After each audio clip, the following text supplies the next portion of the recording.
So good evening, everyone. I'm your host, Sheila Seppi, and I want to welcome you to the Wish Alliance's Cosmic Conversations. Tonight, our guest speaker is Scott Werner. And before we start, I want to tell you just a little bit about Scott. Scott was born with the gift of higher dimensional sight, which means that he turns in to someone. He would not see them in the physical level, but he would see them on the multidimensional level. Scott has had near-death experiences when he was young. The first was when he was age 13, and then again at 20, which I'm hoping you're going to tell us all about and to share that. And each time he came back into consciousness, he returned with the inner knowing that his role in this life is to assist in the healing of humanity. And his gifts were enhanced to the degree that he intuitively sees into the physical body. So you would consider him also a medical medium. In 1986, at the age of 29, Scott was diagnosed with a malignant melanoma with multiple lesions on his spine and brain. And even though he was working on one of the best medical best medical facilities in the United States, he was given only 3 months to live. Unsatisfied with his prognosis, he went home and prayed for guidance. And I have so much more I could read about him, but I want Scott to tell us in his own words. And before you do, Scott, I just want to say I've known Scott for a number of years, and you guys are really blessed to listen to him tonight. He has so much to offer to the world in his healing, in his mentoring, in the stories that he shares. He's written several books, which I hope that you'll share with people. So at this time, Scott, I'm going to go ahead and turn it over to you and let you share everything you're here to share tonight. So thank you so much for being with us. Oh, thank you for asking me to be here. And, it's interesting because I've learned so much since I met you. And I'm going to go back to the age of 13, because at age 13, that near-death experience, I actually didn't come back as the same person.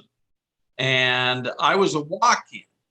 But, I've realized many things. When I went to Mount Shasta, I met Michael Jaco, who is a super soldier. And when he met me at Mount Shasta, he says, "I know you. You were in the same program I was." And I was like, "What?" And he says, "I've known you since you were 4 years old." And I was like, "What?"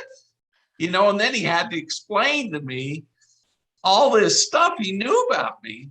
And he said that, we were put together at the age, he was taken at 3 years old and started training with the secret space programs. And apparently I was taken at the age of about 4 and started training. And he knew everything about me. And he said to me, they took us into the programs at age 13. And I'm like, whoa, this is interesting. And he said they used us and we've gone through 3 20 and backs. And I'm like, what? This was kind of new to me because I've been dealing with so many super soldiers in my life.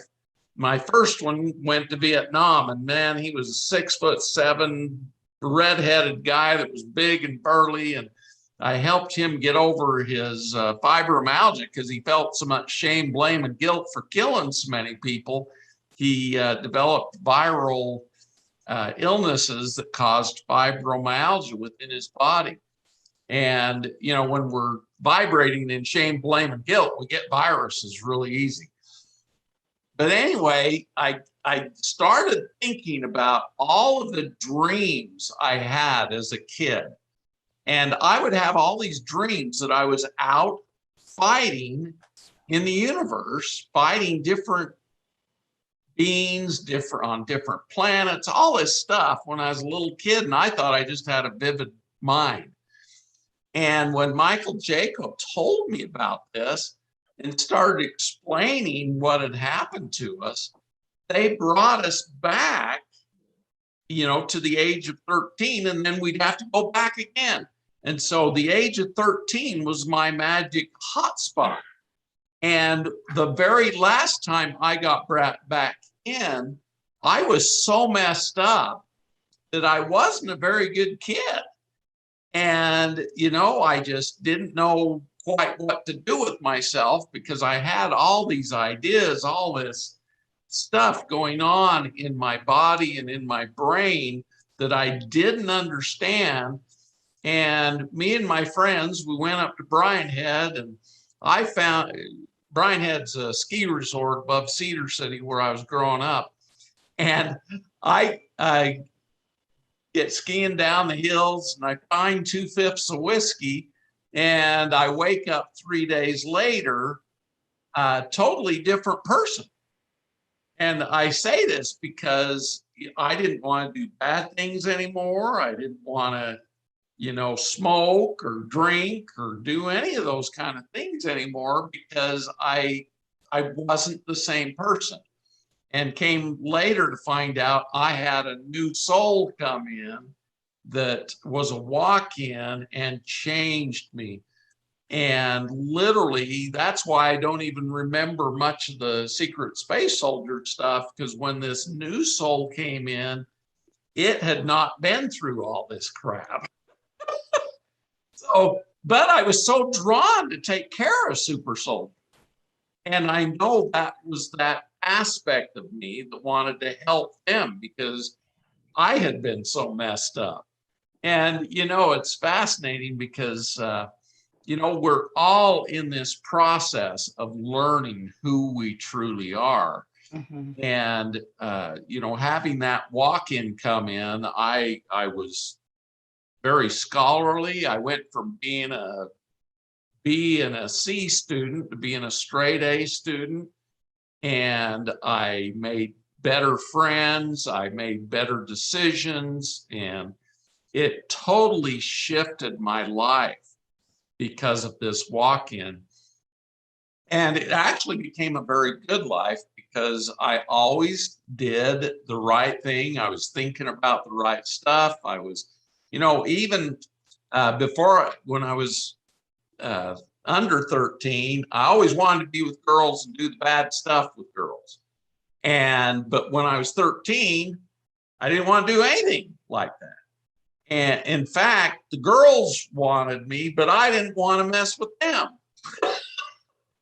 So it was kind of fascinating growing up as a teenager with this new soul in my body. And it was an Andromedan soul.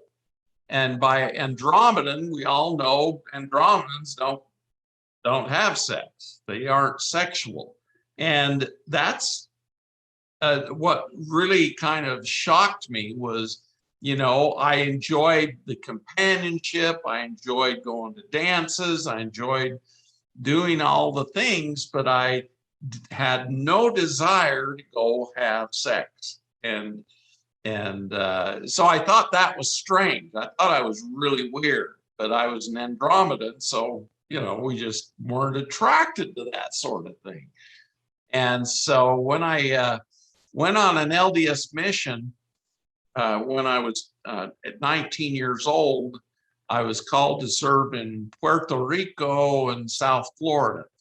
And when I went there, I had all kinds of events happen. Oh, the other thing that's interesting is I actually had visions of other beings come in between the time 13 to, when I went on my mission.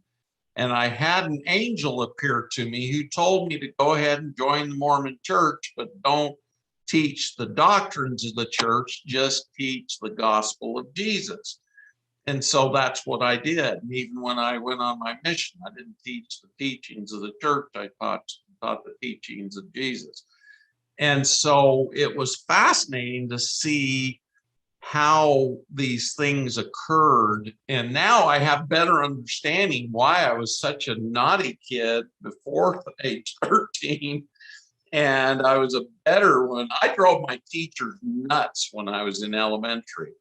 And by the time I got into middle school, I was still driving them nuts. And then I had my 13-year-old near-death experience in my walk-in, and I became, the teachers loved me because I helped them even quiet down the other kids. And I was like, all the kids kind of got angry at me because I was like the teacher's pet, because I'd always help them do their job.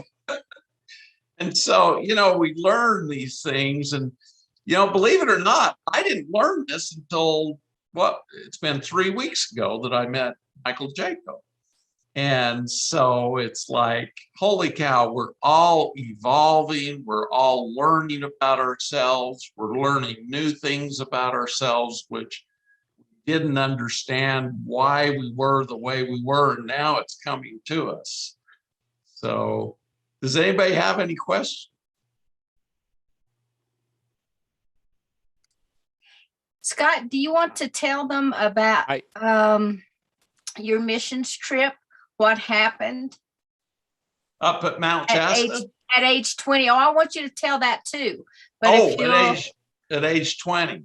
Yeah, when I got hit, I was riding my bike down the road in San Juan, Puerto Rico, and a car went out of his way to hit me, going about 60 miles an hour, threw me against a telephone pole. And I don't remember even hitting a telephone pole, to tell you the truth. But my companion told me about it later.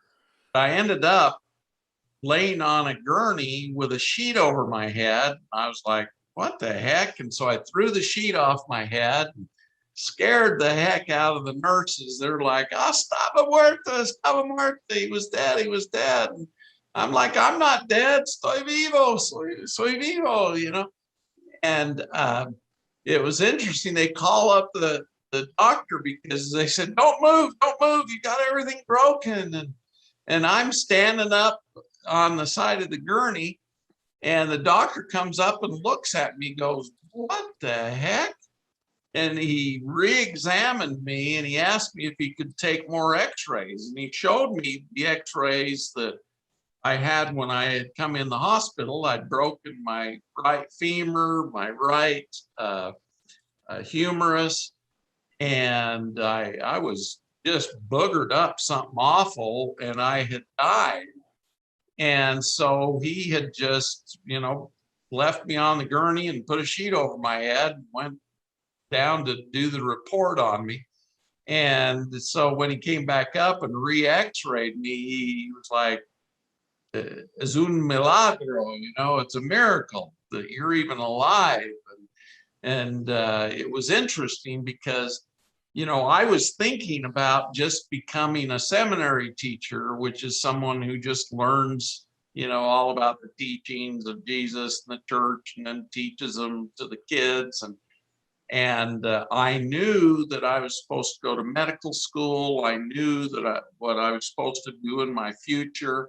And I came back with what you call claircognizance. So I knew things. It was really interesting. And I would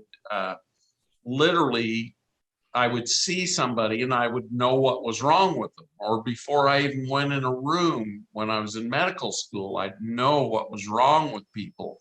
And it really helped me during my medical education because I, always knew what the diagnosis was. I knew what was exactly wrong. I knew what they needed done. So it made me into a very eloquent diagnostician. And it was amazing because it made me into a medical intuitive, even though I didn't even know what a medical intuitive was. And so, I got going to college and did very well and got into 10 different medical schools and started my medical education. And when I started my medical education, I was married and had 2 kids. And we were not very well off, and it's expensive going to medical school. So all of the money I borrowed, I used to pay for my tuition, my books, and all of that. But I didn't have enough money left over to feed my kids and wife. So I ended up getting a job working for a law firm called Coburn, Crofts and Putzel, which was defending Monsanto Corporation over Agent Orange and dioxin lawsuits. And so I learned very early on that these chemicals cause damage to humans. And, they were having them spray the lines. They were linemen who were in this lawsuit of the telephone companies and electrical companies. And they were suing Monsanto because they were all getting cancer and disease, chronic fatigue, all kinds of problems. And we found, I did all the physical exams on them and did the interviews and compiled all of the information into binders. And literally there was 4,000 of them. So I continued this job all through medical school, making really good money for this law firm. And I was able to, work.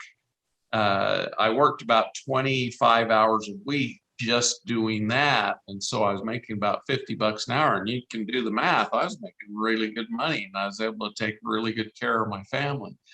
So anyway, when I had my first delivery as a third year medical student, my first rotation was in the obstetric it was the obstetric floor at City Hospital in St. Louis, Missouri. And the intern at the time, AIDS had come out in the early 80s. And here I was, a third year medical student. Everybody was freaked out about this virus they knew nothing about. It was killing people. And they knew it was distributed through bodily fluids. And so, even on the obstetrical floor, they were freaked out because you're dealing with bodily fluids when you're doing deliveries and taking care of women in labor and doing surgeries and all the other things we're doing. In fact, medical students were drawing all the blood and running all the laboratories. And that was a whole other education. A lot of medical schools, the med students never get that kind of education, but we got a really good, well-rounded education because we were the doctors as medical students, and we were the phlebotomists, we were the lab assistants. I mean, it was crazy, but it was a fantastic way to learn. And the intern was going to show me about the delivery, and I had read about it the night before. I had never attended a delivery, even though I had 2 kids, because my wife had to have C-sections. And so the doctors wouldn't let the husbands in at that time because they didn't want to have to worry about them fainting in the surgery and that kind of stuff. And so it was quite an education. And this intern was my first delivery. He was going to show me how to do the delivery. And the woman grabbed a hold of him with her fingernails and literally tore his gown off and scratched big cuts into his arms with the fingernails, and then blew out her bag of waters all over him. And it freaked this poor guy out. I've never seen anybody freak out so bad. He just threw his hands in the air and he says, "She's yours." And I'm like, I haven't delivered anybody before. He says, "You'll do fine." So anyway, I'm down there with my catcher's mitt, ready to catch this baby. And the lady lets out another huge scream, and the baby just comes sliding out and slid right through my fingers, my gloves, and went down between my legs. I tried to catch it as best I could, but it ended up in the placenta, the products of conception bucket. And the mom's there looking over at me. Where's the baby? Is the baby okay? And I'm like, I picked the baby up out of the bucket and I clean it up. And I'm like, yeah, the baby's doing fine. And I set it up on the mom's belly. And, the blood, I clamped the cord and then saw that she had split open her perineum clear down to what we call a 4th-degree tear, which means it split right down through the rectum.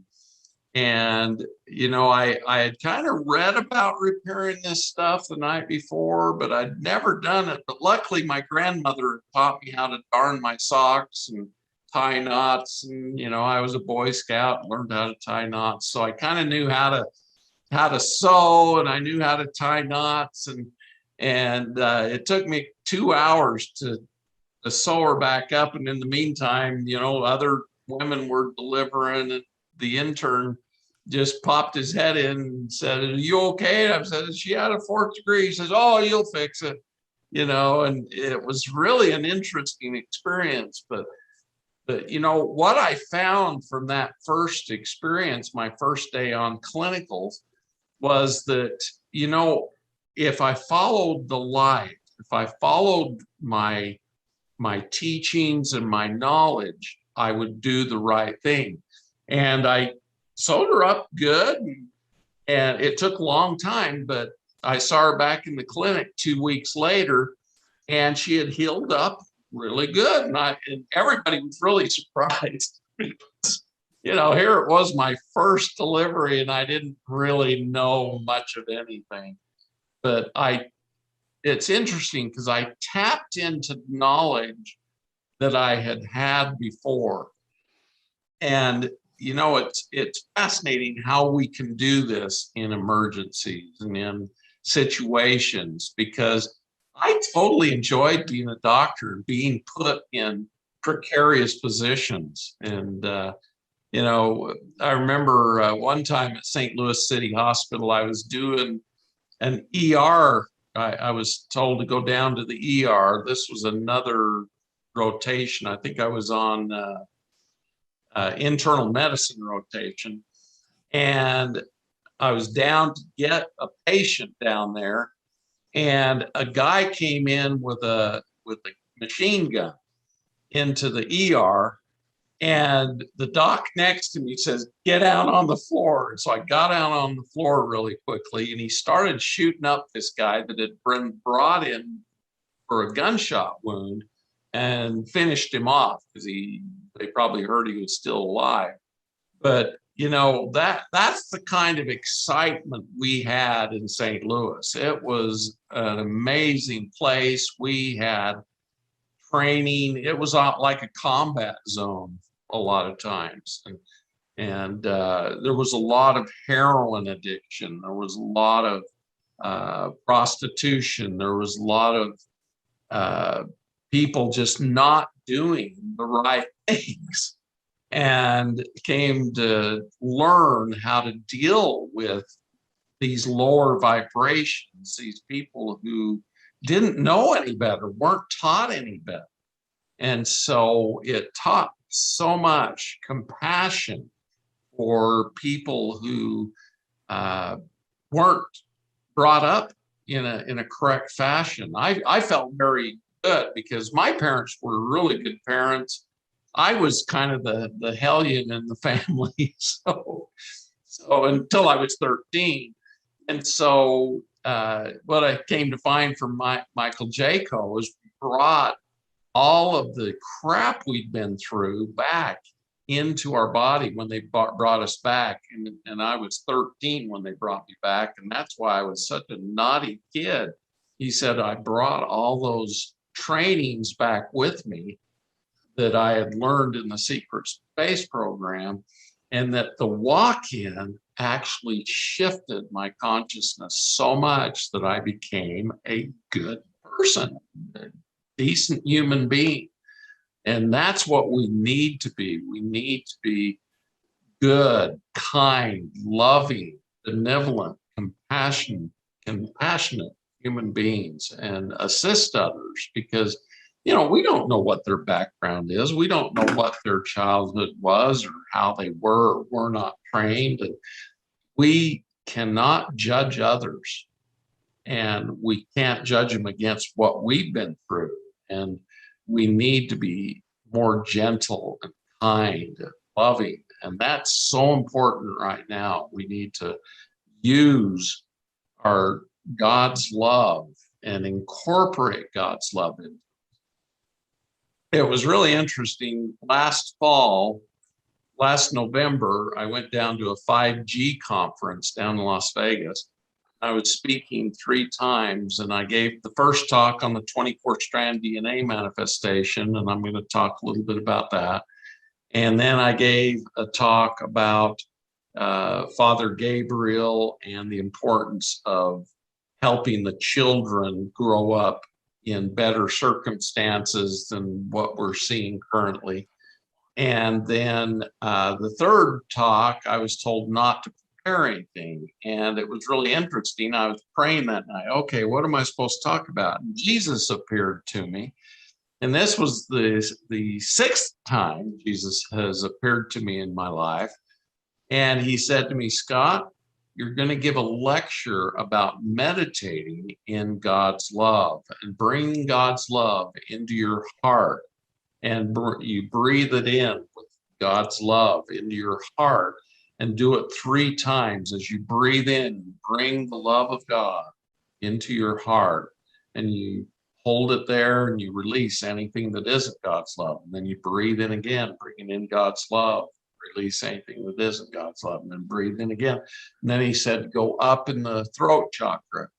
And everything I speak with God's love, and I don't speak anything that isn't with God's.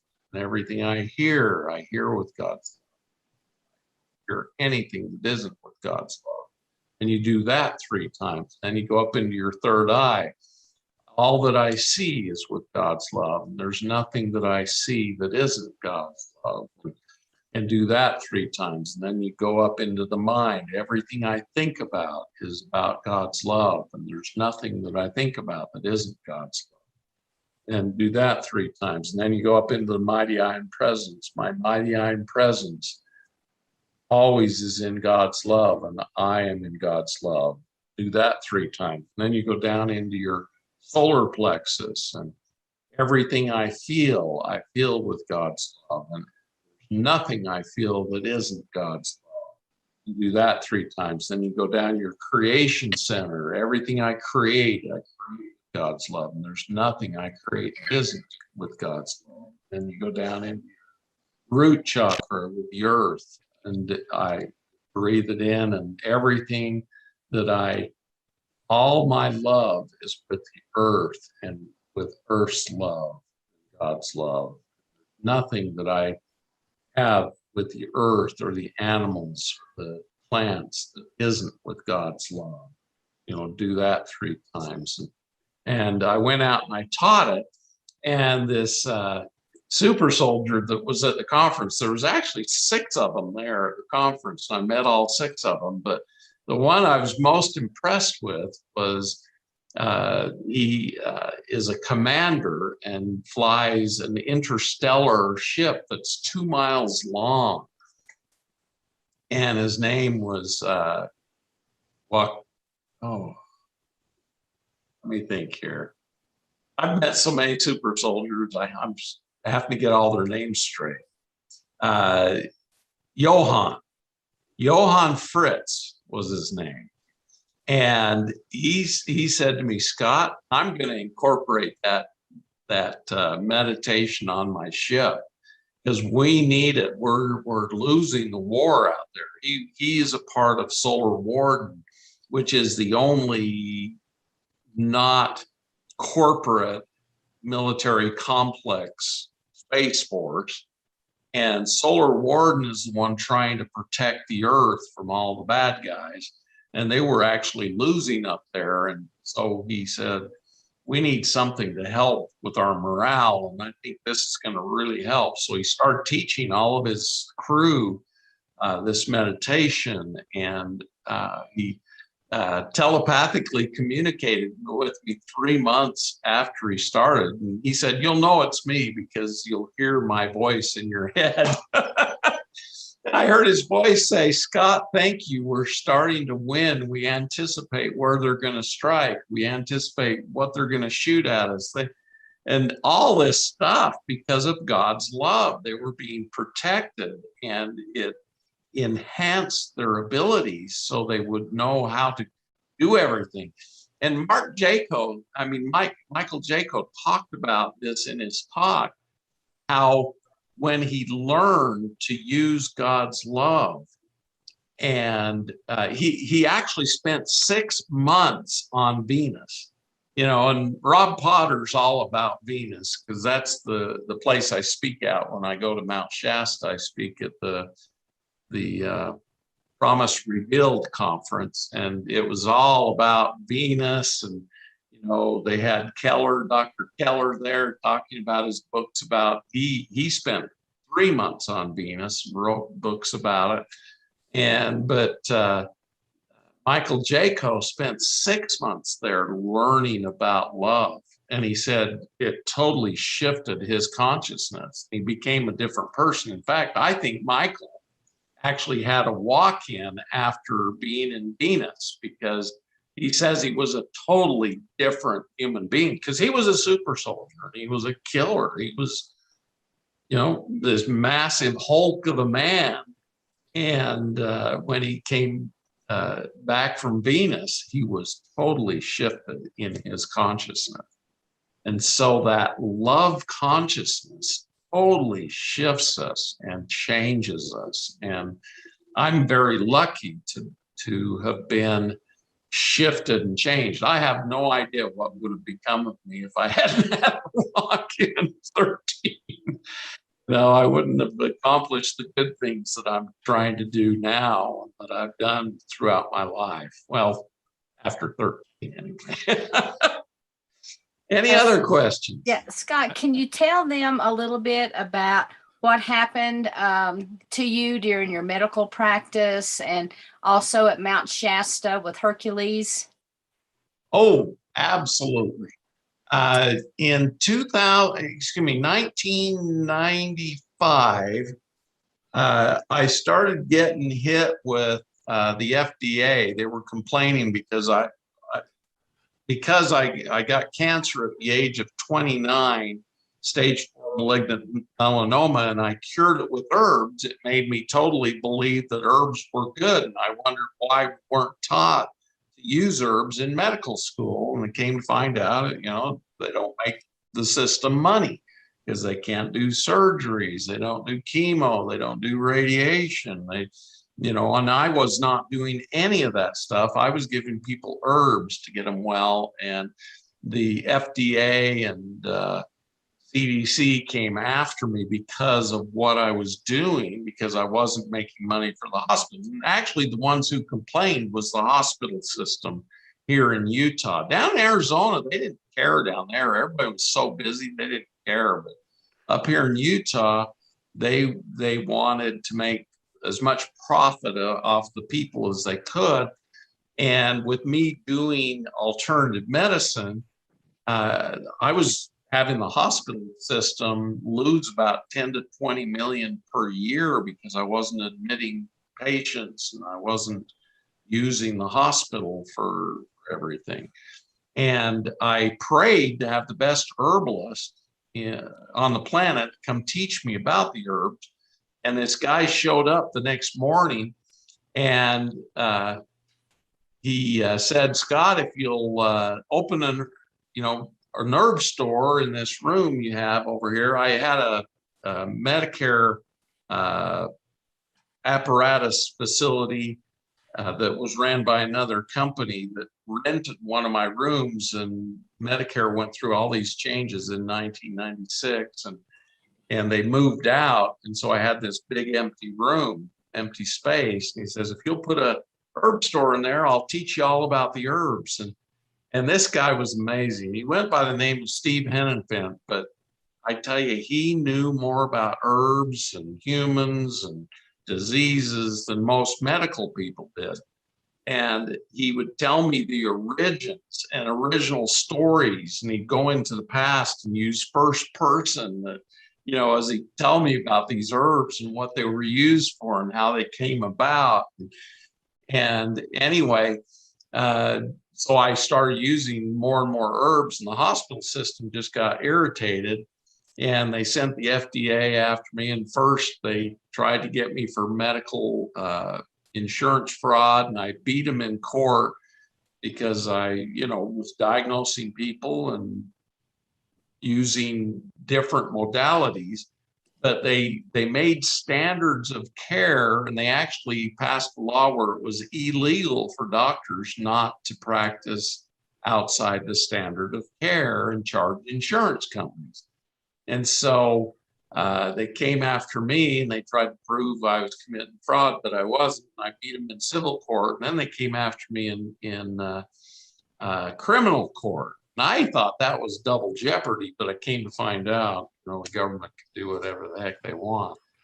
And fought them for years trying to, and I even went through the whole sovereignty thing to bring me out from their grasp. And finally, they got so they just decided to come get me and take me away. So I was in chelating a bunch of patients. Well, before this, they closed down my business up in Cedar City. So I moved down to St. George, and I continued practicing, but very quietly. I didn't let the hospital down there know I was even there.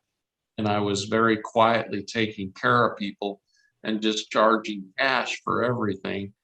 And the feds came, well, the marshals, U.S. Marshals came, they cuffed me, shackled me, and threw me in a van and took me away to the prison system. And I asked them, what am I being charged with? These guys, they didn't know anything. All they knew was, marshals just do their job. They don't care about anything else. And so I ended up being in the system, and I was losing weight because the food there was absolutely horrible. President Bush had decreased the daily monies for food for the inmates from $6 a day down to $1.78 per day. And so we were being fed this rotted stuff that was just no good, and carbohydrates that was just causing fungus. And my cancer recurred when I was in prison, and I was dying. So I got on my knees and I prayed, and in came Jesus into my cell, and he told me, he said, Scott, you're going to have to lie to get out of here. I'm like, what do you mean lie? You tell people not to lie. And he says, well, you're going to have to just tell, a little small lie that you committed fraud. Just admit to one count, and they want your medical license. So you're going to have to be willing to give that up. And they're going to want you to pay a huge fine on that one charge. And so anyway, I called my wife, Vicki, that day and told her, I'm going to do whatever it takes to get out of here. I'll admit to one count of fraud, and said everything Jesus told me to say. And the prosecuting attorney called me the next day because I didn't have a defending attorney. And he said, are you really willing to do this? We want you to admit to 156 counts of fraud and pay $3.5 million in penalties and fees and all the other stuff. And I said to him, dang well I didn't commit any fraud, but I'll admit to one count just to save your face. Because that's what they want. They want to win all their cases. In fact, when I went into court, they told me the feds win 99% of their cases because they have unlimited resources and all this stuff. And so anyway, but he did make a deal with the judge, a plea bargain where I admitted one count of insurance fraud, and it was a $38.52 charge. And they charged me $300,000 in penalties and fees and all this crap for that one charge. But But I was freed, and I was able to get out and get healed from the recurrence that went into my bone marrow and everything. So that was a good thing. Now, the other thing that you wanted me to talk about, Sheila? Well, tell them where you were kept when you were in prison. Oh, well, Yeah. this was interesting. There's a lot I want you to tell them. I was shipped from prison to prison to prison. Literally, I'd probably spend 2 weeks, just long enough to get a hold of Vicky, get some money on my commissary so I could actually get some decent food, and then they'd ship me away, and I'd lose that money because I'd stay with that prison. And I was shipped from prison to prison to prison. And in one of the shipments, I was shipped to Oklahoma, flew into Denver, and then I was taken down in an elevator down into the city down below the Denver airport.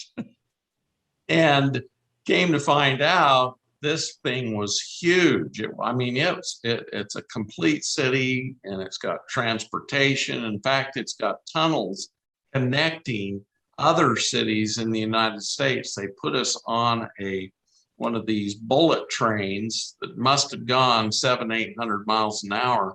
And we were shipped up, 2 of us were shipped up to SeaTac up in Seattle, and we made it up there in less than 2 hours.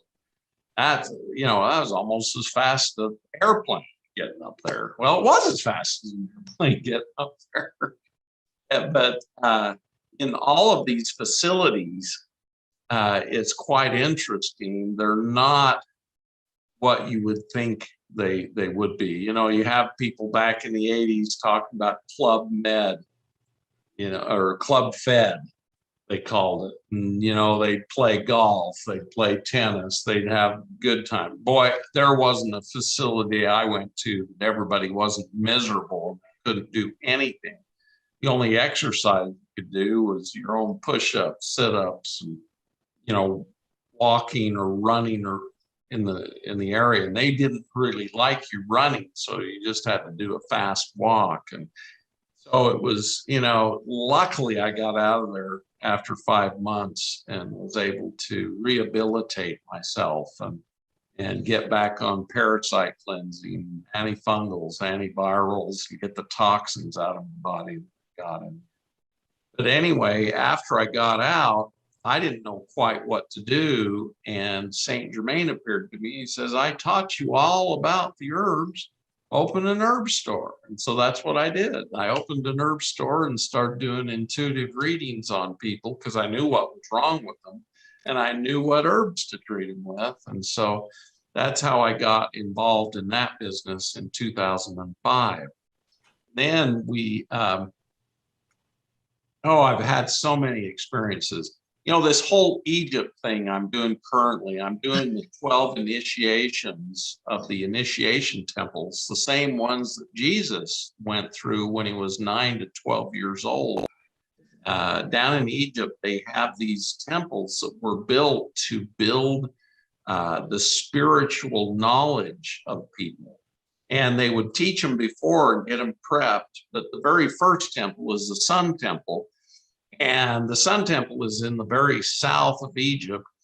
And they start, the Nile flows from south to north. So the South Temple, they take you clear up to the South Temple, which is the very top one on the Nile within Egypt. And it was called the Sun Temple because you had to have the light of God with you and get rid of your darkness. And during the initiation, they do things to ensure you've got rid of all the darkness. And they have you drink some ormus, which is a gold, silver, copper remedy. A lot of people just make gold ormus, which is kind of a whitish color. And this is more of a drink they had back then, and they gave you a full cup of it, and it would stimulate your soul, your energy, and make you more aware. And as you go through, he baptized me and gave me the ormus, and then had me stand in front of a gong. And this gong was so loud that if you had any darkness within you, it would pull it out and reveal it. And you go into the shame, blame, and guilt because you have this darkness, and here you are in these temples of light and teachings. And so a lot of people wouldn't make it past that part. And then you'd go to meditate, and you'd have to meditate in that hot Egyptian sun.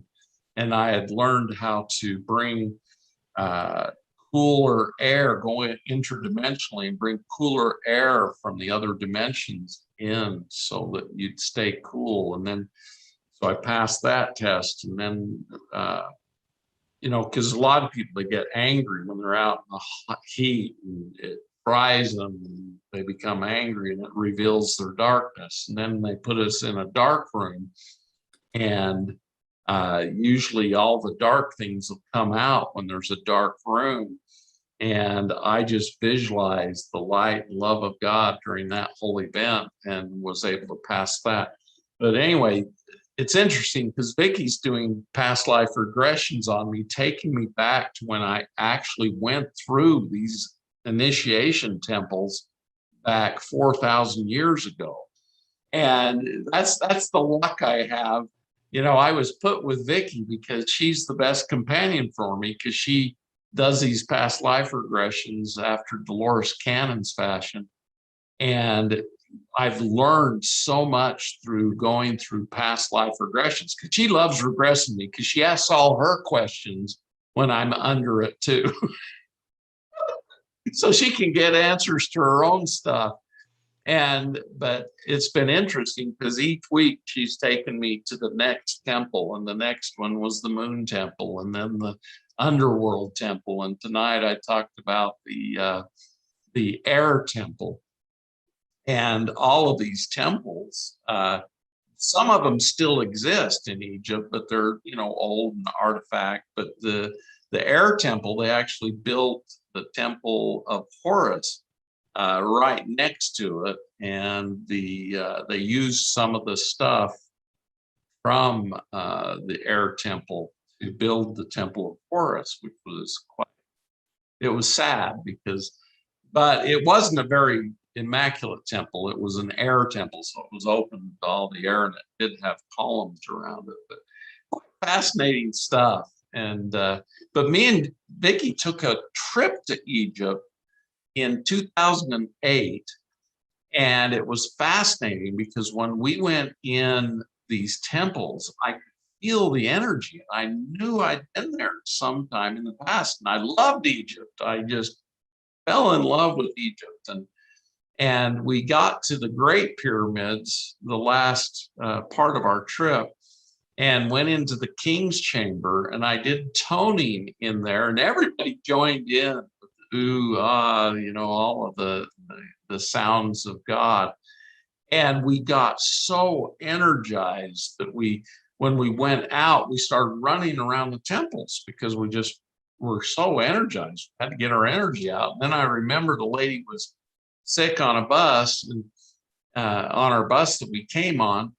And I went in, I said, "Can I give you some energy?" And she said, "Oh, please do." Because she was sick as could be. She was 72 years old and had caught something there at the Nile and was throwing up and had problems and very sick. And I literally touched her head, and I felt this energy come out of my fingers into her head. And she got up out of her seat and pretty much jogged over to the entrance to the Great Pyramid and went down inside. And when she got back out to the bus, she just couldn't thank me enough, because that was her dream, to be able to go down into the Great Pyramid, go into the King's Chamber. And so, we have all these things occur in our life that teach us lessons of compassion and love. And we have to be aware of our surroundings, aware of the people's energy, aware of what's going on with them, so we can assist them,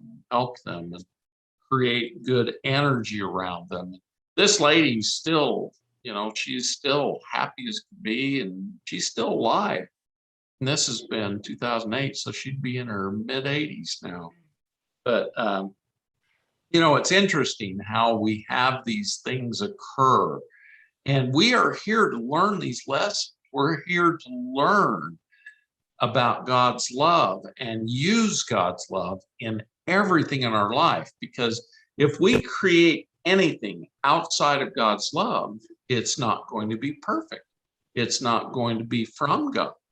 And it can even cause problems in our lives. So the biggest lesson I'm learning right now is to use God's love in all that I create, in all I think about, in all I do, in all I feel.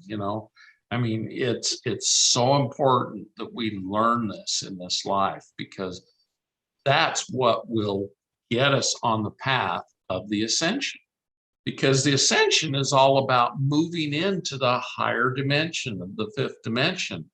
And in order to get there, we have to perfect our love. We have to perfect ourselves, get rid of all the darkness, do our shadow work, do all these things that we've been taught, but we don't really realize the end game is to move us and the rest of the humans into the fifth dimension. The earth is going to receive its paradisical glory also. And God has a plan for those that want to stay in the third dimension. They brought in, Nibiru, Planet X, whatever you want to call it, that's in the opposite orbit of our planet currently. And it's a perfect planet. It hasn't been tainted like the earth has with all of the humans that are naughty. And the secret space program is going to transport the good humans to this new third dimensional world that are not ready to go through the ascension. I don't know why anybody would want to go through the ascension myself, because I love the love of God. But there's a place for the good people that want to raise children in 3D bodies and do their thing. And it's a very beautiful planet, and it's here and it's ready. And so, anything else you want me to talk? Oh yeah, I did. I wanted you to talk about your experience at Mount Shasta and the receiving of your new heart. Okay, that wasn't actually Mount Shasta. That was Half Dome. Yeah. And what happened was, I was going through my divorce back in 2000, 2001, and I was home teaching, which is a Mormon thing where they go and, make sure people are going to church and help encourage them to do the right stuff. And I was home teaching this guy by the name of Jim Hignite, and he had retired 25 years being with the LA Sheriff's Department down in Los Angeles County. And he was an EMT, he had amazing training. And as I was home teaching him, he says, Scott, this year is not going to be as fun. Usually me and a bunch of the guys would go to Yosemite and we hike Half Dome. And they're all going, I think at the time, there was something going on where none of them could get time off. They had to keep work. And so he said, he said that to me. And I said, well, I'll go with you, because I had a dream where my heart would be healed in Yosemite National Park at Half Dome. And I was supposed to hike Half Dome. And he was an expert at hiking Half Dome. And so he said, well, okay, invite your family and we'll go as two families and we'll hike Half Dome together. And he says, but you're going to have to get ready. And I'm like, what do you mean? He says, it's an arduous hike, and I know you're having trouble with your heart, so you got to go out and exercise and get everything ready. So I'd go out and I'd run the track. I was doing everything, and I was having horrible chest pain. And I knew I was going to have the big one, but I didn't know when. So we exercised and everything for a couple of months. I got ready, and then we headed to Half Dome, and we start hiking up the mountain. And my daughter and son came with me, my youngest two from that first marriage, and they were 12 and 14 at the time. And about 2 miles up, my daughter's like complaining, "Oh, Dad, my knee's killing me." And it was her left knee. And I said, "Well, let me look at it." So I looked at it, I put my hands on it. I could see this black goo in there. And I asked, "Where's this black goo coming from?" And it said, "From her mother." And I said to Camille, "Forgive your mother." And she says, "Okay, Dad, what do I need to do?" And I said, "Just say, 'I forgive you, Mom.'" And she did. And instantly white light went into her knee and she made it all the way up the mountain. About 4 miles up, my son started getting pain in his knee. And he says, "Dad, I don't believe in your woo woo. I'm going to go back and play video games at the motorhome." And I said, "Stephen, I want you to go on this hike with me. It's real important you go." And he says, "Dad, just let me go back to the motorhome." And then Camille piped up. She says, "Stephen, my knee's feeling great. If you'll just do what Dad says, you'll be fine." And so Stephen's like, "Okay, what do I have to do?" And I said, and I put my hands on his knee, and there was black goo in there. And I heard it was his, anger at his mother. And so I said, "Forgive your mom." And he's like, "Dad, I don't want to do that." And I said, "Well, please just do it and it will heal immediately." And so he did. And immediately white light went in and his knee healed. And so we kept hiking. And about 2 miles from the top, it was a 9.2-mile hike. And about 2 miles from the top, I started feeling like an elephant was sitting on my chest. I couldn't move my legs. I was having horrible pain going down my left arm, and I knew I was having a heart attack. And Jim looked over at me because he's an EMT, and he said, "Scott, you better lay down. You're having a heart attack. I'll go up and have them send a helicopter up to get you." And so him and my son and his son took off up the mountain, and Camille stayed with me. And Camille says, as I was laying there, I quit breathing and turned purplish blue. And she was worried I was dying. And I heard this voice say, "You need to take your energy back." I'm like, "What do you mean?" And the voice said, "You're giving 65% of your vital force to your wife. And it's not necessary to give any of your energy to any other human beings. You're supposed to use the energy of the higher beings if you're trying to heal somebody or doing something like that." And I said, "Okay, well, what do I do?" And the voice said, "Take your energy back." And I was like, "How do I do that?" And the voice said, "Say, I take back all my energy." And so when I said that in my mind, because I wasn't moving, not breathing, uh, all of a sudden I took a big deep breath, sat up, and I said to Camille, "We need to go tell them not to send the helicopter." Because I did not have insurance, because I believed insurance was putting your mind on disease and getting disease. And I didn't want to get disease. I wanted to stay away from the insurance companies.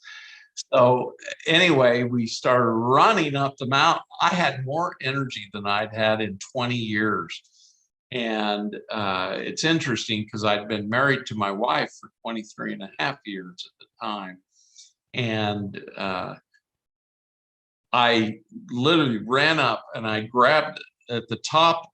To get on top of Half Dome, you have to use these cables they've got there to help pull yourself up, and you have to pull yourself up with your arms, literally pulling.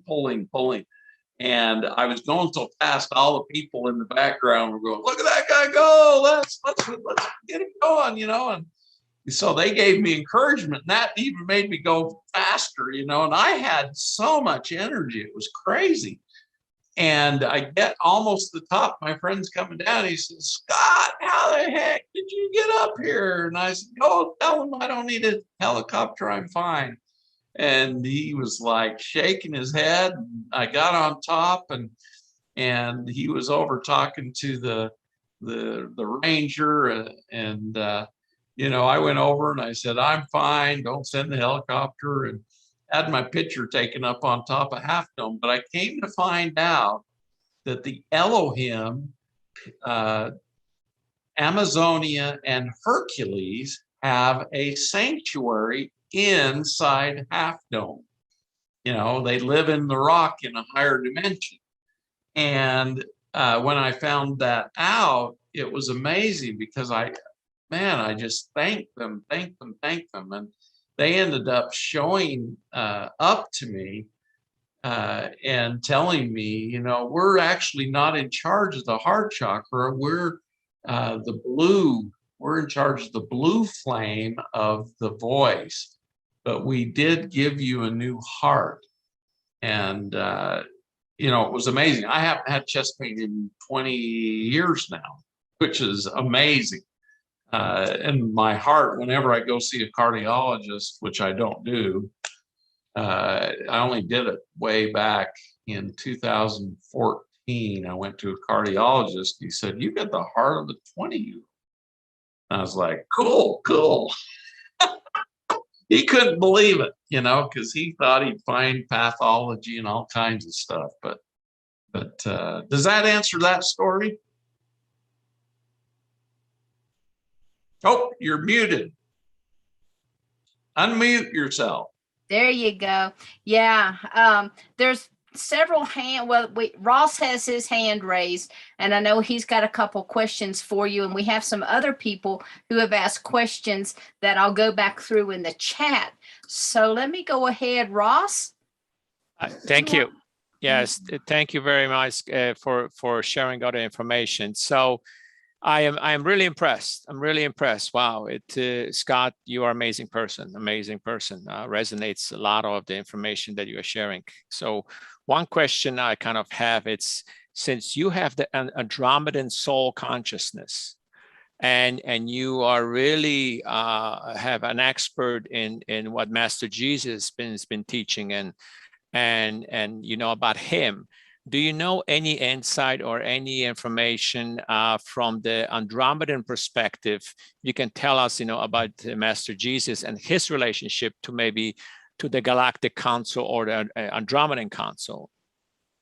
Well, as you know, the Andromedans were the first creations of God, and their planet was one of the first planets. You know, it wasn't Earth. Earth came along much later. And Jesus has been evolving his soul into the higher dimension. And he's actually in the 10th dimension now with all the Andromedans. And they're all about the pure love consciousness. And they're not very emotional. You know, that we'd say they were the Vulcans of Star Trek, you know. But it's interesting, they have a ship that is parked outside of my house for the last 3 years, and they're always watching over me because 4 years ago the cabal attacked me and killed me, and so I ended up having another near-death experience, and they're there to protect me now. They're literally, they keep all the bad guys away, which I'm very grateful for. Thank you, guys. But they're here on the planet to assist us. And the Andromedans know that if Earth falls, it's going to create a wave that's going to affect all the humans, even out in the universe, in the multiverse, and possibly even shift the timelines. And we, you know, the bad guys know they've developed spacecraft, they've reverse engineered, they've shot down the good guys even and reverse engineered their spacecrafts. And they have capacity to go interdimensional, which is not good. And because, you know, if you move into a higher dimension and you're not in the love of God, you can cause a lot of destruction and problems. And so, you know, what happens here on Earth, it's very important for the whole universe, because Earth, we've done more diabolical stuff than any planet ever created. And the humans have gone to extreme lengths to create other things. And we have 7 secret space programs here on planet Earth, and 6 of them aren't very nice.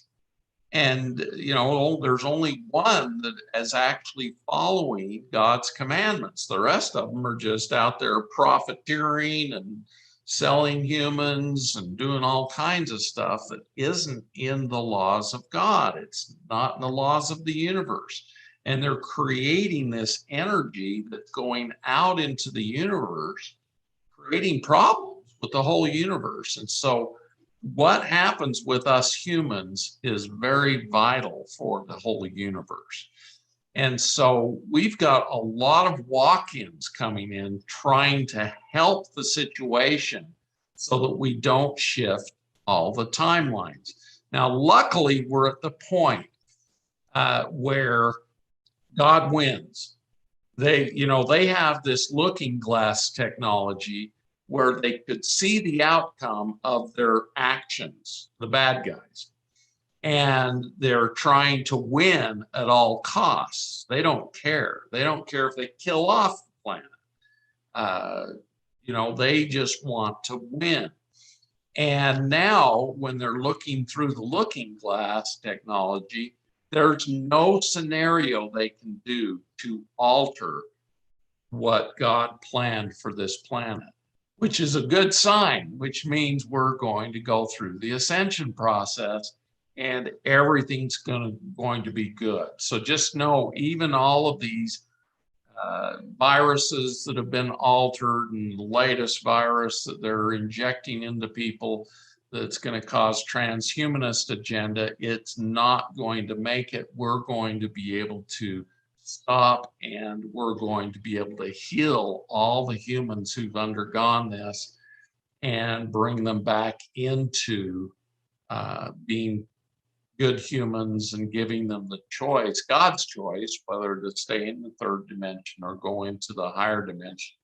And we are literally clearing out the secret space programs currently out of the higher dimensions, because they've been invading the higher dimensions and collecting information, collecting gems, collecting, because in the 5th dimension, we're literally crystallized humans of light, love, and plasma, and crystalline energy. And so they want to use these things for nefarious purposes, and we're actually winning the war in outer space and interdimensionally now. And the outcome is we're going to follow God's. Does that answer your question?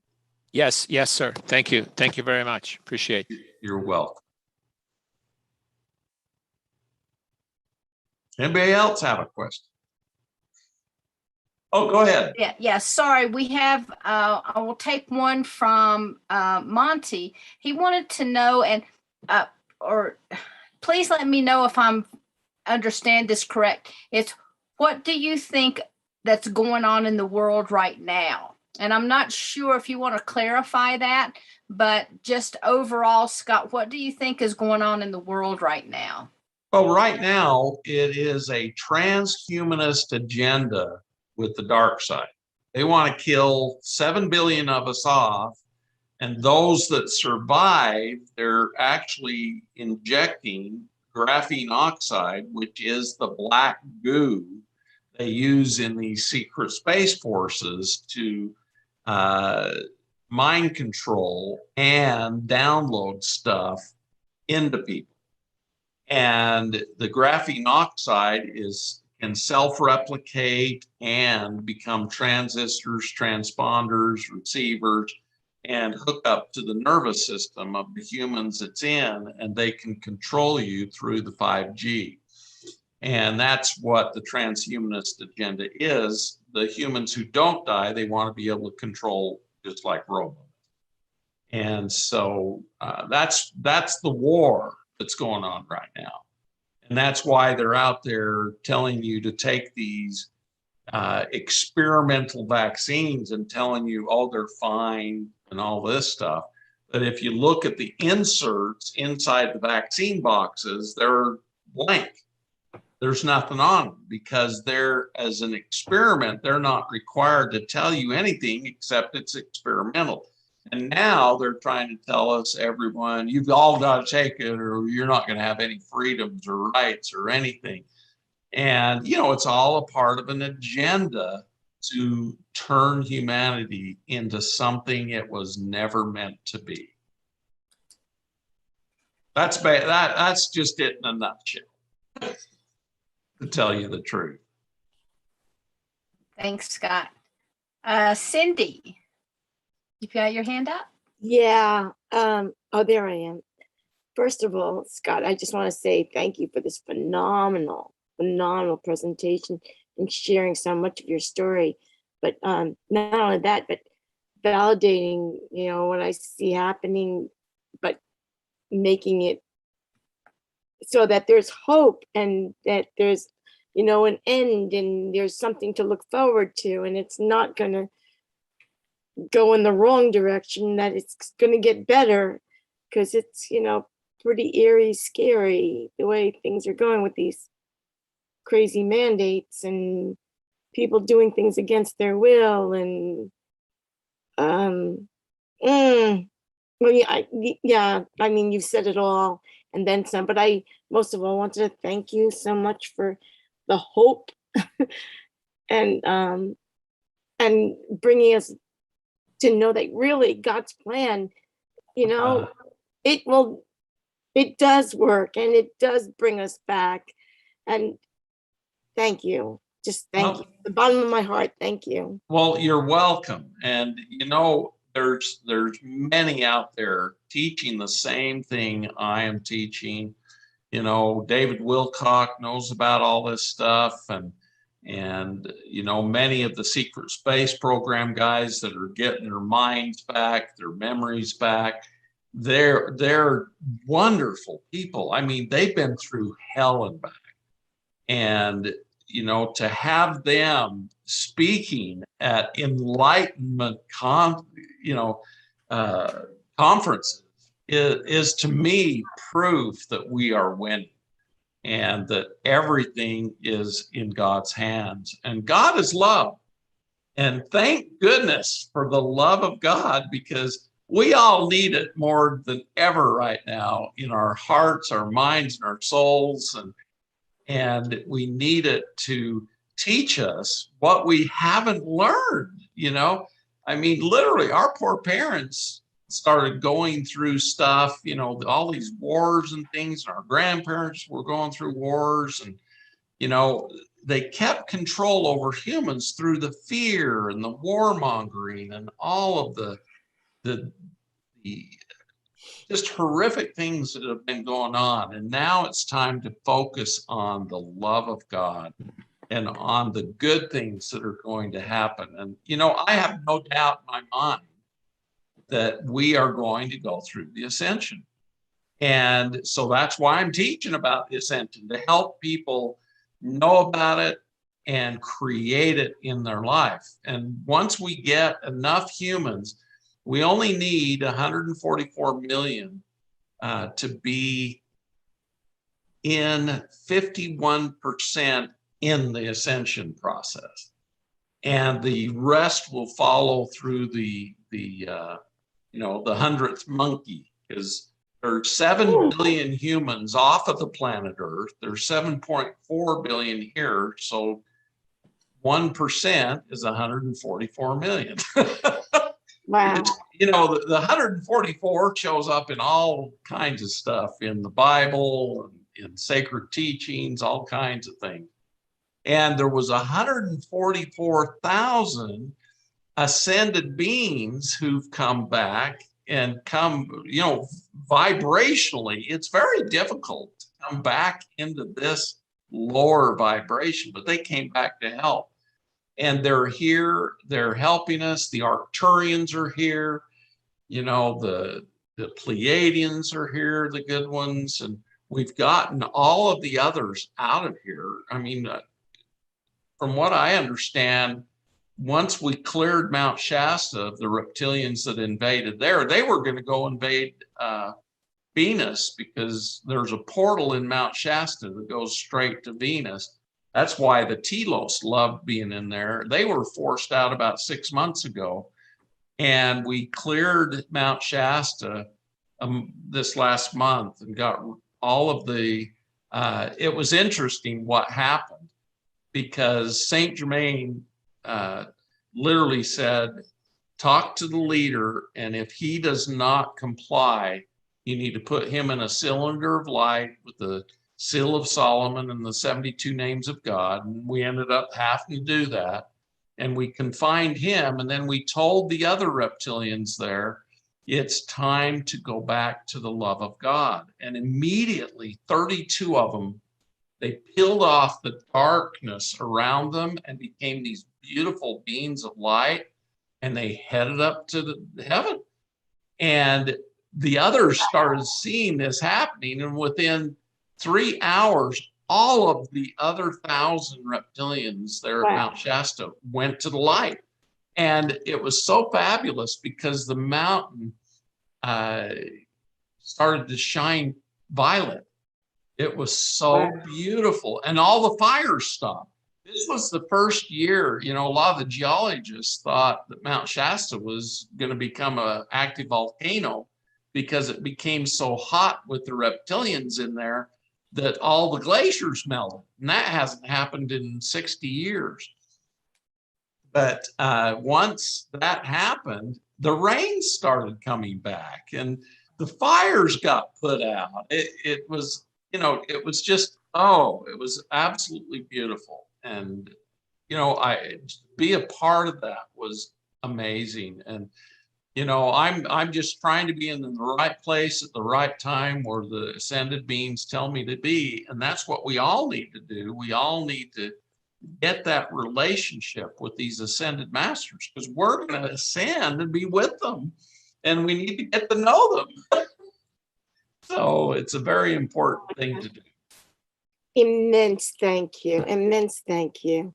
The You're hope, welcome. especially because you validated so much for me, and you just really nailed down the hope, and that's priceless. So thank you. That God win. You're very welcome. And I guess I should mention the DNA, because we were dummied down to only 2 strands of DNA, one from our mother, one from our father, and they come together and make one double helix. And the original humans who came to Earth had 24 strands of DNA in 12 double helix in rope DNA. That's why they could travel in space without, getting damaged from radiation and all the stuff up out in the outer world.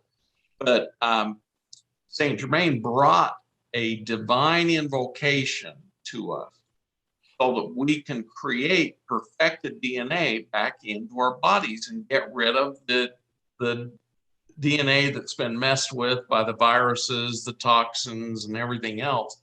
We can actually create perfected DNA back into our bodies using the divine invocation from Saint Germain. And it's on my website at scottwerner.org. And you just type in all lowercase, no spaces, scottwerner.org, and go to the free download.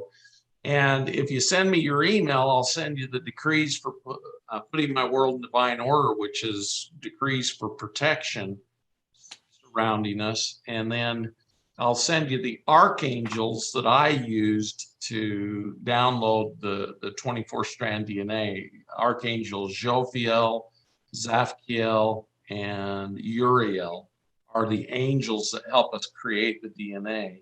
The ones from the earth, and Zaphkiel is from our creative chakra, and Jophiel is from God. So we're using God's love, the earth's love energy, and our creative center to recreate perfected DNA. And it works.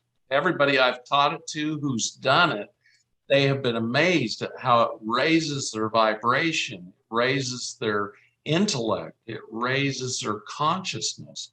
It connects them to the other dimensions, because When we only have 2 strands, we don't have as much of a connection to other dimensions. But when we have 12 strands, we're connected. 12 double helix, we're connected by the telomere. Telo means communication, mirror means dimension. And so we have all this DNA helping us connect to other dimensions. So I highly recommend it for everybody to do. Yeah, I just want to say real quickly that I've, for 144 days and even beyond, actually for a whole year plus, I did the 12-strand DNA activation. And I can honestly tell you, everything in my life shifted. Everything in my life shifted, and all for the better. And so I do encourage you guys to go to Scott's website, scottwarner.org, download the 12-strand DNA. It doesn't take but a few minutes. Read it every morning.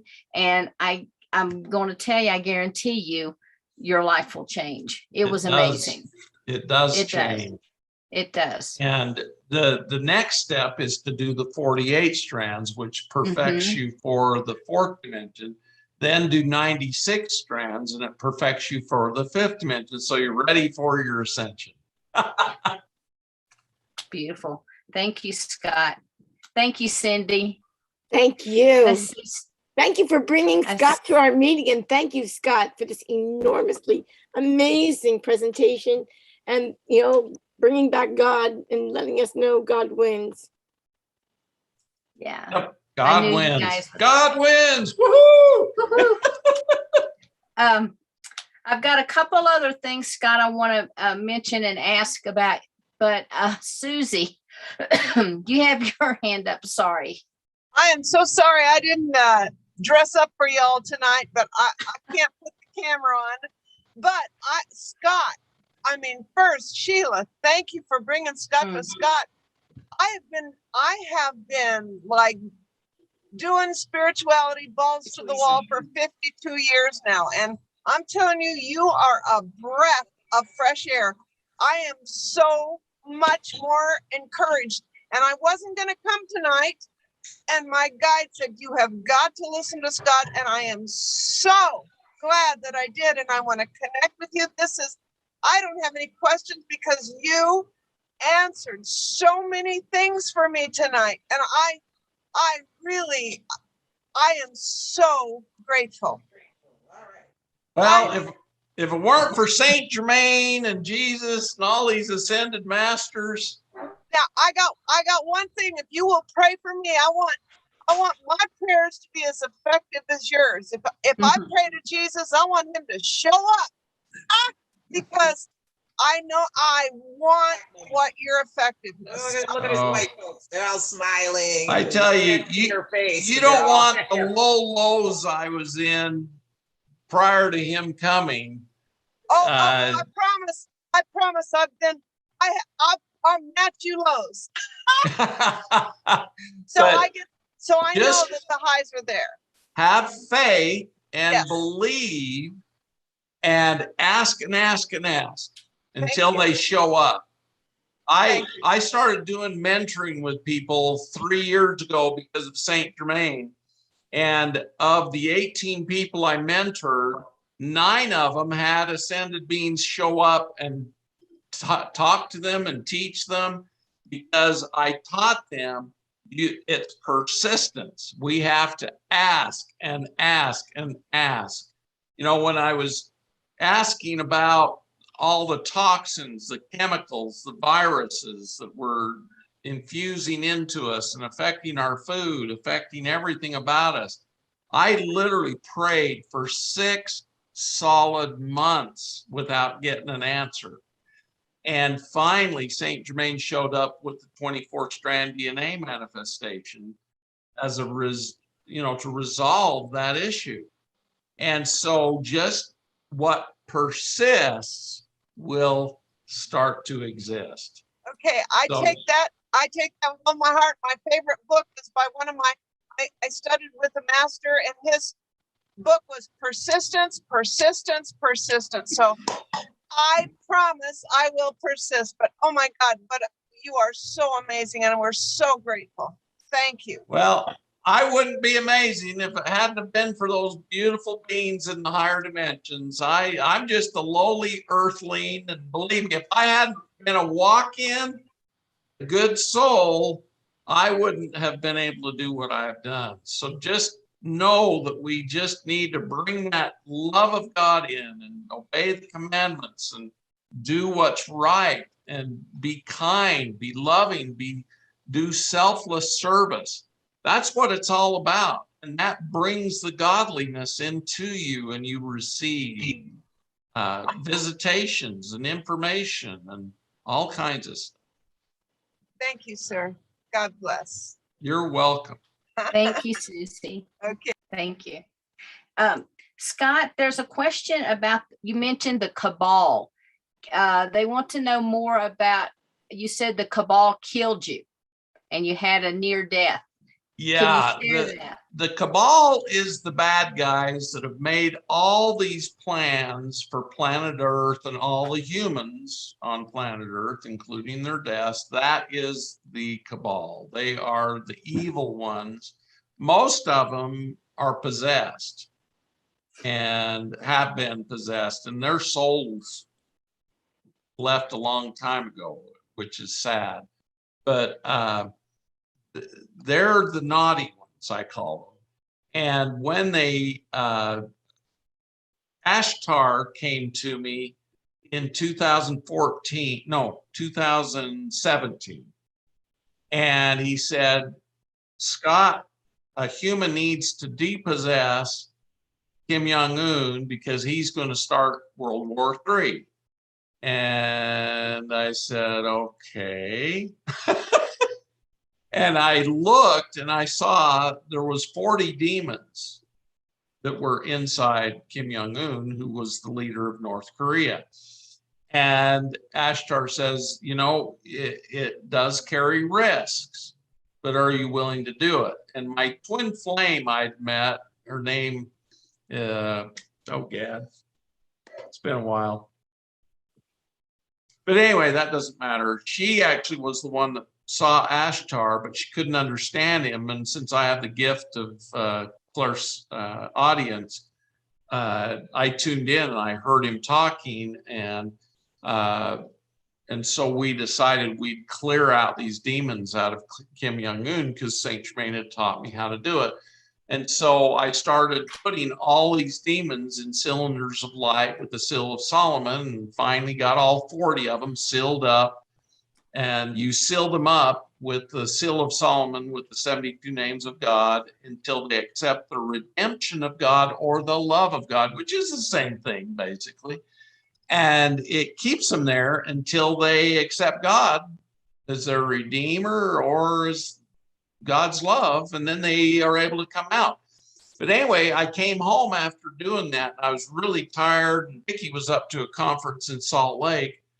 And all of a sudden, I started getting thrown around my bedroom, just literally lifted off the ground, thrown into one wall, thrown into another wall. Then they threw me against my bed, and I get this little cyst on this side of my ear that had a parasites and bad bacteria in, and it bursted open inside of my head, and it started going up my head, down into my body, and I ended up with sepsis.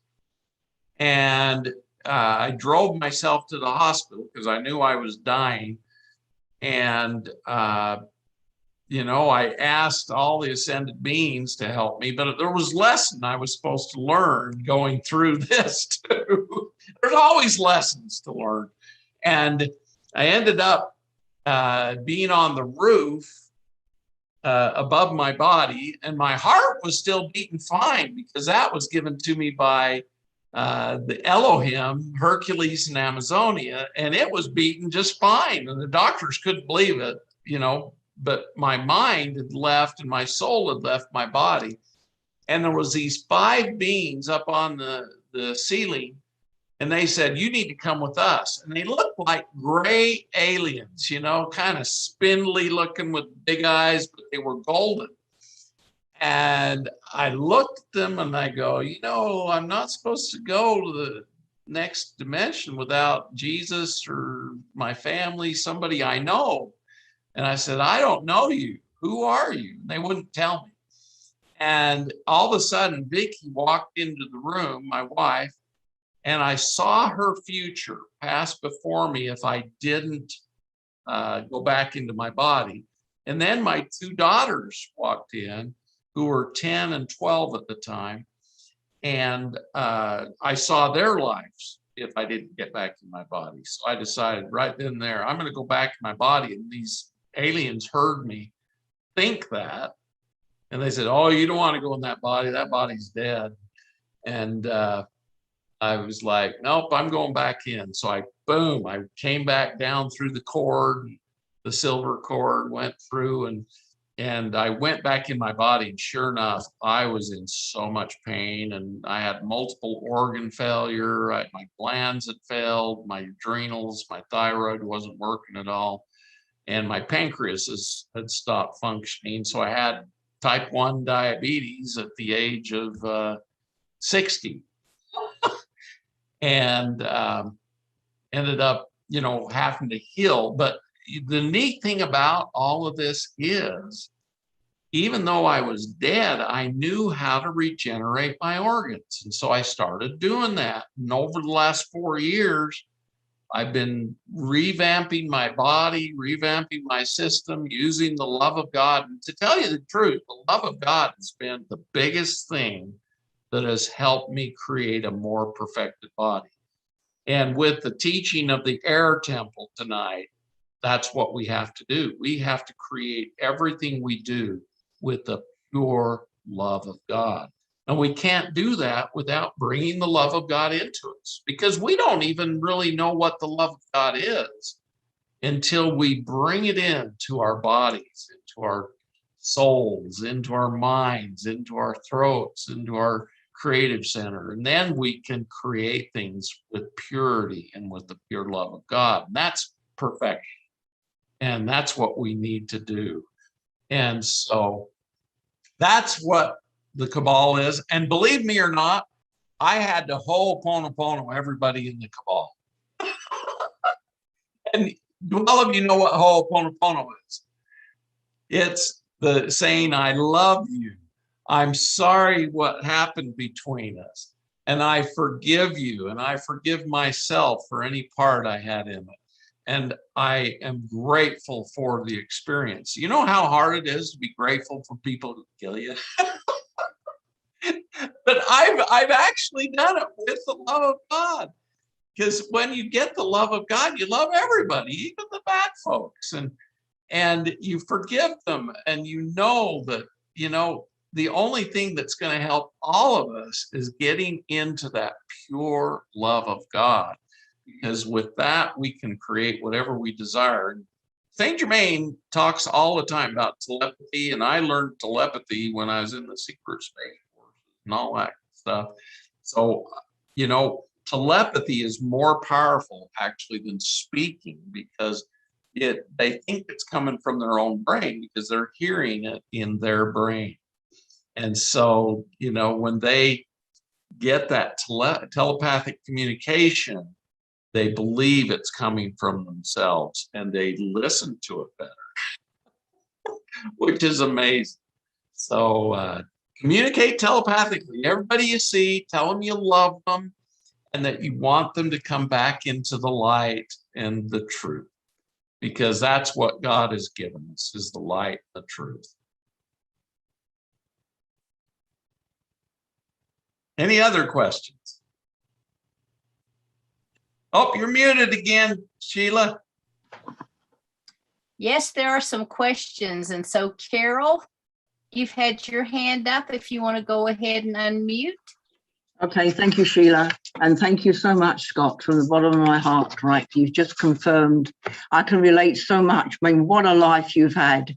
Gosh. Super soldier. Walking, I'm just general, I'm not going into details here, but and then your medical experiences, and then the prison, oh my gosh, and then the herbs, and then Egypt, and then Jesus and Saint Germain. My gosh, I can relate, and you've confirmed so much as well, because, when I go out into the world, there, so many percentages are not, they're all wrapped up with the way they've been programmed, marriage, school, college, university, marriage, children. Okay, if I give you quickly my life, my conventional life was, I was born in London, England, worked there, and then came to Canada, and I'm holding degrees in counseling, psychology, payroll, and teaching English. I'm retired now, but my unconventional life, that I had a daylight sighting in 1956 with my cousin. And then I came over here, and I've attended all the UFO conventions and most of the speakers. And then in 1980, I had a near-death experience, and I was told to go back. I thought that I had met Jesus. I was in a Christian frame of mind, and I was told to go back and give that out. But the love, the unconditional love, I can relate so much, to what you were saying, right? It went through every cell of my body. My gosh. Yeah. So I was told to go back and give out. And that's what I'm doing. Okay. So right now I'm doing, practicing remote viewing and out of body, and conducting presentations on remote viewing, transcendent levels of consciousness, UFOs, and the near-death experience. So, and raising the level, got to raise the level of consciousness. Got to raise that level of consciousness. Yeah, absolutely. So, Scott, thank you so much again. Well, thank you. You're doing work too. We all need to be doing this work, and we can do it. All we got to do is choose to do it, and God blesses us. We get, things coming in. My bank account has not been empty since I've been on the path of doing the righteousness, the Christ consciousness, and God blesses us. So absolutely, it's very cool. Threefold. One question was: do we need? What I'm sensing right now is: do we need that trauma in order to shift human consciousness, or do we need to come through the negative to appreciate the positive? No. Okay. We right now, we just need to go through the goodness and kindness and love of God. We just need to tune into that, and everybody we see, we need to project and telepathically communicate that love of God to them, because they will feel it, and and tell them to wake up to the truth, and they will go, oh, I don't have the truth. Well, maybe I need to look for something else, because they will hear us in their minds. And that's how we wake people up. We telepathically love them and tell them to find the truth, tell them to wake up to the truth. Okay. Thank you, Scott. You're welcome. Thank you. Thank you for all you're doing. It's good. It's good. Thank you, Carol. Thank you. Let's see, Gary, you have your hand up.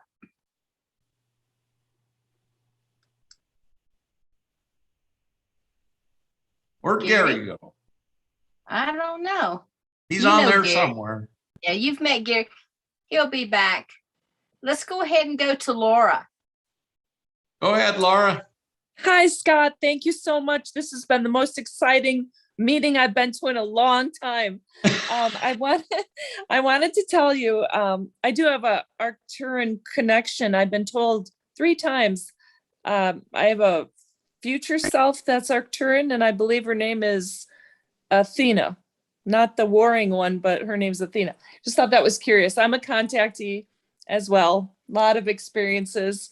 But anyway, I was wondering, I'm currently doing the ivermectin with my husband, and wondering if there's anything additional with your herbs or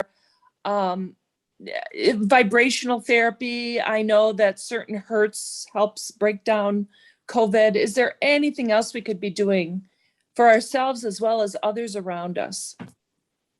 Number 1, stay out of shame, blame, guilt, fear, and anxiety. Because they all vibrate to let parasites, fungus, virus into our bodies. and we stay in the higher vibrations, we don't even have anything to worry about. So just stay in the love of God, stay in a positive mode. And if you do have any trouble, start breathing in the love of God, because as soon as you start breathing in the love of God, everything starts shifting. And so, we're all human still. I even have my days where I have to start breathing in the love of God more. So just know, we're all in this together, and that love of God strengthens us and gives us the positive energy of God, the reorganization, perfect organization of God. So it's the most amazing thing to start doing. And that's what I'm preaching now. I'm preaching to people, bring in that love of God into your heart, mind, and soul. Because, when Jesus was asked, what's the greatest law?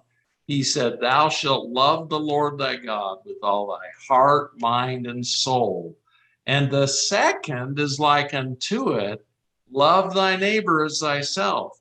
Well, how in the heck can we love our neighbor if we don't love ourselves? So the way we love ourselves is bringing that love of God back into us, that purity, and forgiving ourselves for all our stuff and just letting it go to God.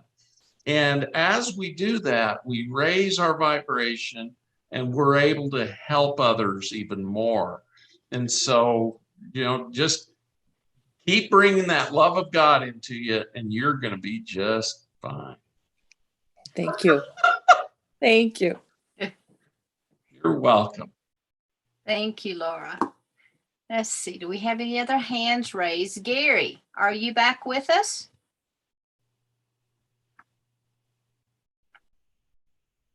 I see him on here twice. Yeah, he was on Okay. here. That's nice. Uh-huh. We've got another question from April. She said, I recently heard that there are 1.6 million walk-ins coming to the earth over the next couple of weeks to assist with what's going on now on the planet. Do you know anything about the truth of this? As I test, yes, it's true.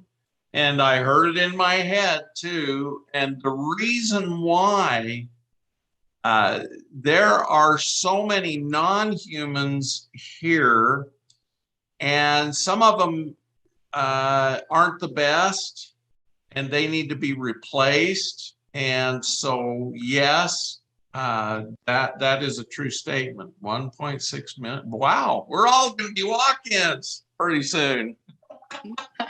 Been there. Yeah, been there, done that. Want to do it right. again. Very good. Okay, well, thanks. I know Scott came and talked in Avon several years ago and gave these wonderful blessings from the great divine director. And he was giving me a blessing in the house that we were all staying in. And all of a sudden, he started channeling the Arcturians. Do you remember that? Yes, that was powerful. Yeah. I told a lot of things to Sheila that she needed to hear. Yeah, which was from her wonderful. buddies up there in Arcturus. So I really appreciated that. And I want to open it if other people have any questions to ask, because I do want you to talk about your mentoring program in case people want to get involved with the programs that you offer. And also at the very end, I would love for you to give us a blessing from the divine director, if you would. Oh, absolutely. Saint Germain, I gave mentoring in the spring, and I always do a group mentoring in the spring and in the fall, because in the summer we're busy with our family and kids and vacations and all kinds of stuff. And in the winter, we're busy trying to stay warm. But anyway, Saint Germain came to me after the last the week ending, and told me, you're going to mentor people about the initiation temples. And I'm like, Saint Germain, I don't know anything about the initiation says, yes, you do. You've been there before, and you actually went through the initiation temples 4,000 years ago. And I'm like, oh, okay. He says, you can get Vicky to regress you and go to each initiation temple and bring the teachings back with you. And so that's what I'm doing currently. Now, if you'd like, for people on this, if you'll send me your email, I'll send you the link to what we've done so far, and the others will show up as they get there. I only have the capacity to do a certain amount with my bandwidth. I'm already at my max, so I record them every week, and usually the next one comes out about, like, I do it on Thursday nights. The next one comes out by Saturday or Sunday. One of them came out on Monday. But I'll send you the link, and you can watch those at your leisure whenever you want. And as they come out, you know, you can watch the next one. And I'm going to leave that up. And because these teachings are very vital for getting ready for the ascension, they're just basic things that we, you know, I didn't even think about some of these things. And every time I go to one of these initiation temples, it's like my first time there, although I'm remembering what happened to me. And so anyway, so send me your email, and I'll send you the decrees for putting my world in divine order,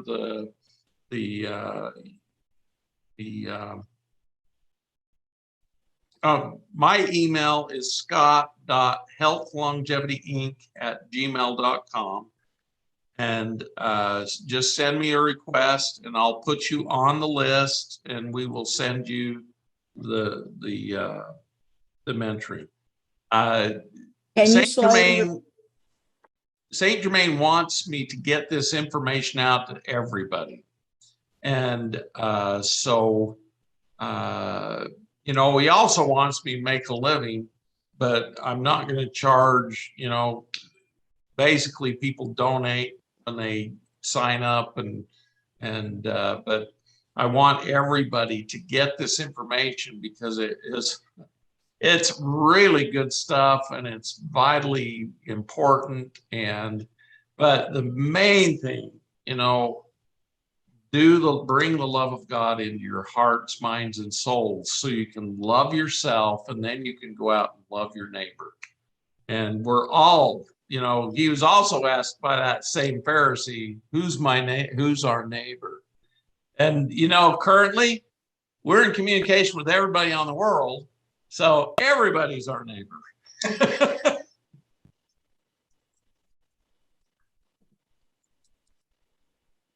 Beautiful.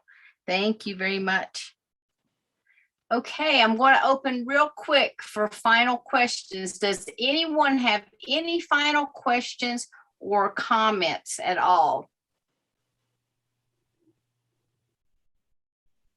Okay, Scott, I think you've just blown them away. Well, we'll give a blessing then. We'll blow you away with the love of God here. So we'll do that right now.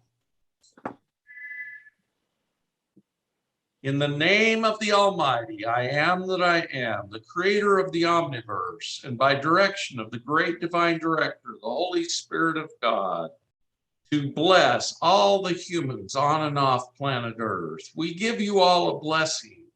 We bless you that you will have the love of God enter into your minds, your hearts, and your souls, that this love will direct you the direction you're supposed to go and give you the love of God, and it will organize your body. It will heal your body. It will make you a higher dimensional being on this planet at this time. And it will give you hope and love and peace and compassion. We bless each and every one of you that your bodies will heal and be strong and healthy. Your glands, your sinews, your bones, everything in your body, your organs, your systems will function perfectly. We bless you that the strength of the Almighty God will come into your body, and you will have that strength and energy to Go out and love all those around you and telepathically communicate with them with the love of God, and it will bring them back into the love of God. We bless you that you will communicate the truth and not fight with anybody or have discourses, but just telepathically love them and bring them back into the love of God. We bless each and every one of you and thank you for being here tonight and listening, and go out and pray and meditate and bring the love of God into your bodies. Love yourself, forgive yourself. Ho'oponopono, all those around you who have offended you and who you're still having problems with. This method, the Ho'oponopono, corrects all defects in your relationships and actually helps activate the healing within both of you. And you will forgive each other, and you'll be grateful for the experience of each other. We bless you that you'll continue to follow Sheila. She is on her path, and she is an Arcturian warrior who is here to assist with the ascension of the planet. We bless all of you that you will listen to her words and listen to her wisdom. And we bless you all that you will find God and find the love of God being a very pleasant and amazing and loving experience. And we seal these things upon you and seal off the negativity. We bless it that it won't affect you and it won't affect your decisions, that you'll make all decisions with the love of God, and these will be the correct decisions. You will know because they will be filled with love. So be it. In the name of the Almighty, I am that I am. In the name of Yeshua ben Joseph, also known as the Christ consciousness, being that brought love back to the planet. So be it. So be it. God bless you guys. We love you. Thank you. Thank you. I love you. Thank you so much, Scott. And we'd You're love to welcome. have you back sometime. And we'd love to bring Vicky on and have her to talk and to share as well. So give her a big hug for me.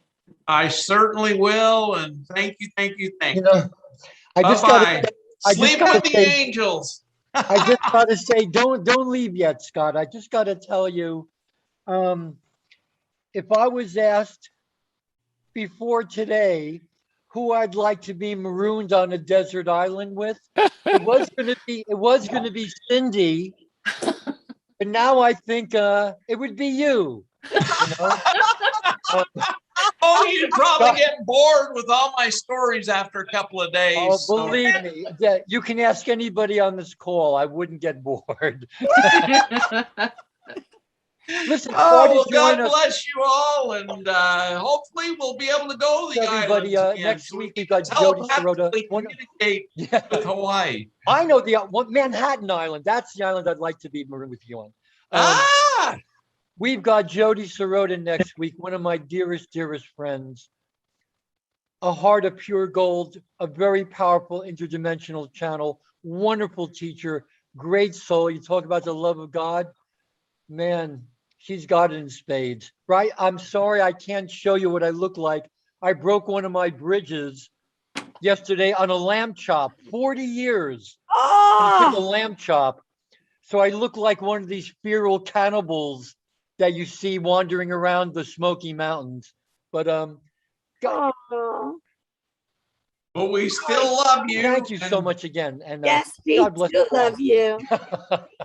Oh, you're a good man. Somebody Good asked me man. how my Thank love you. life was. God I'll bless you. Show it again real quick.